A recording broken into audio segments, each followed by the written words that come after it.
Comme son nom l'indique, Mission Audition a pour vocation de mettre la possibilité de bien réentendre à la portée de tous. Une des missions de l'association qui me tient particulièrement à cœur, c'est l'accompagnement de l'accès aux droits des patients qui ne sont pas au courant en fait du fait qu'ils puissent être réintégrés dans le parcours de soins et aidés financièrement. Tout est gratuit, c'est-à-dire que mais le mot gratuit n'est pas le terme approprié parce que en fait tout a un coût qui est pris en charge parfois par l'association, le plus souvent par la sécurité sociale ou par les mutuelles complémentaires.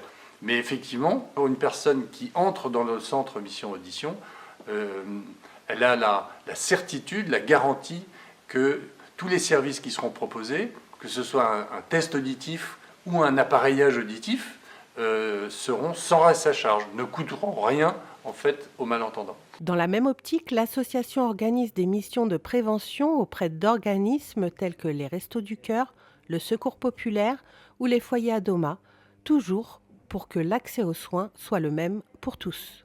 On met un point d'honneur à ce que la qualité soit parfaite.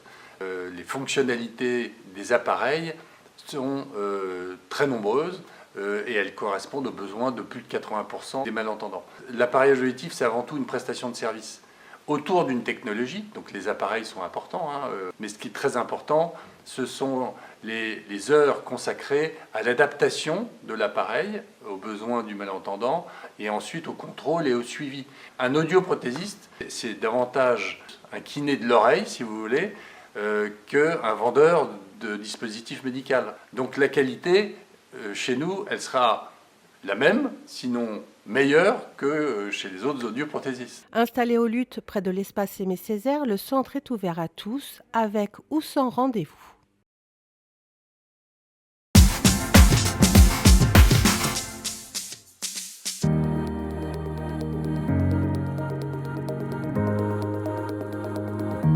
En attendant l'arrivée de ces premiers occupants, prévus au début de l'été, les travaux se poursuivent à la halle des Grésillons.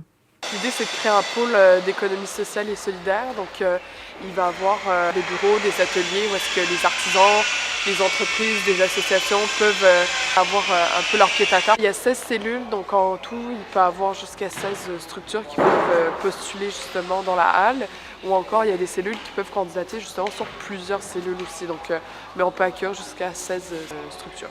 C'est pas du tout des commerces, les habitants pourront justement accéder à la halle dans le cadre de certains événements. Et par exemple, si les habitants souhaitent aussi par exemple bénéficier des services qui seront proposés par les associations, les entreprises, ou voire même les artisans. Sociale et solidaire, la future halle a aussi été pensée sous le signe du recyclage.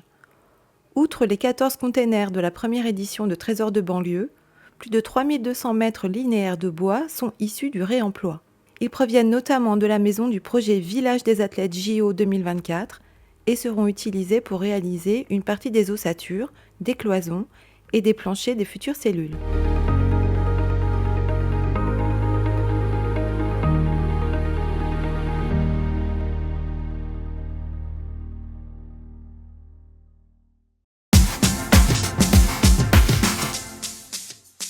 Tous ensemble, participons au challenge GeoVélo.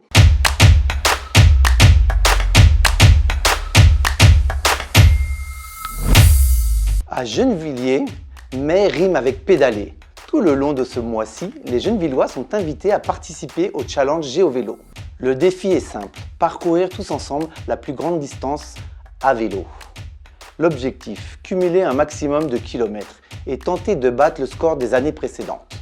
Et pour cela, tous les participants sont les bienvenus, puisqu'en 2024, la ville a largement battu son record précédent, avec un total de 58 241 km parcourus, soit 5 938 trajets effectués et surtout plus de 12 675 kg de CO2 économisés.